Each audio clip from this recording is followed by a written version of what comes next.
విల్ఫ్రిడ్ వోయినిచ్. ఈయన ఒక పుస్తకాల వ్యాపారి. 1912లో ఎవరి దగ్గర నుంచో ఒక పుస్తకాన్ని కొన్నాడు. ఈ బుక్ సుమారు 240 వెల్లం పేజీలతో, అంటే మేకతోలితో 23.5 x 16.2 సెంటీమీటర్ల పరిమాణంలో ఉంది. మొదటిలో ఇది ఏదో నవలై ఉంటుంది అనుకున్నాడు. తరువాత ఒకసారి దీన్ని తెరిచి చూశాడు. అసలు ఏం అర్థం కాలేదు. అతనికి మతిపోయింది. లోపల ప్రతి పేజీలో విచిత్రమైన రాత ఉంది. మొక్కల బొమ్మలున్నాయి. అలాగే ఖగోళ జ్యోతిశాస్త్ర రేఖా చిత్రాలు ఉన్నాయి. అలాగే కొన్ని అర్థం కాని వింత చిత్రాలు ఈ పుస్తకంలో ఉన్నాయి. ఈ పుస్తకంలో లిపిని అర్థం చేసుకోవడం విల్ఫ్రిడ్ వల్ల కాలేదు.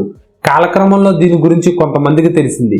వాళ్ళు అర్థం చేసుకునేందుకు ప్రయత్నించి ఫెయిల్ అయ్యారు. ఆ తరువాత లిపులను అర్థం చేసుకునే నిపుణులు సైతం చేతులెత్తేశారు. భూతద్దంతో పరిశీలించి మరీ ట్రై చేసిన ఈ భాష ఏంటో ఏం రాశారో తెలియలేదు. ఈ పుస్తకంలో ఉన్న భాష రాత లాంటిది ఈ భూమిపై మరెక్కడా కనిపించలేదు. కానీ రాసిన విధానాన్ని బట్టి ఇది పిచ్చిరాత కాదని, ఖచ్చితమైన భాషనని భావించారు. ఎందుకంటే ఇందులో పదాలు, వ్యాఖ్యలు, కామాలు, వ్యాకరణం ఇలా అన్నీ ఉన్నాయి. కానీ ఎవరికీ అర్థం కాలేదు.